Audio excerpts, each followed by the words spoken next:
Jeg er født og opvokset på den jyske hede, et sted, hvor intet er givet på forhånd. Her lærer man, at hårdt arbejde, fællesskab og vilje kan flytte bjerge. Det er det, vi kalder for hedekraft.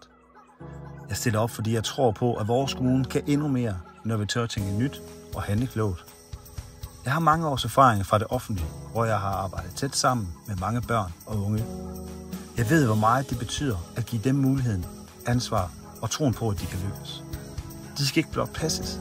De skal udvikles, udfordres og inspireres. Men vi behøver ikke altid flere midler. Vi har brug for en kulturændring, hvor vi arbejder bedre sammen, tænker på tværs og stoler på hinanden. Tillid og handlekraft skaber meget mere end kontrol og regler nogensinde vil gøre. Jeg har også en tung erfaring fra et privat erhvervsliv, hvor resultater skabes gennem mennesker og retning. Den tilgang vil jeg tage med ind i de nye byråd, så får mest muligt ud af de ressourcer, vi allerede har. Vi skal styrke foreningslivet, kulturen og erhvervslivet, for det er her sammenholdt, glæden og væksten begynder. Og vi skal passe på vores natur, men det skal vi gøre med handling og ikke med symboler.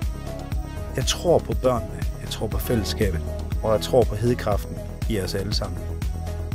Stem personligt, stem Andreas Wirtz. Sammen skaber vi en bedre kommune med hjerte, handling og hedekraft.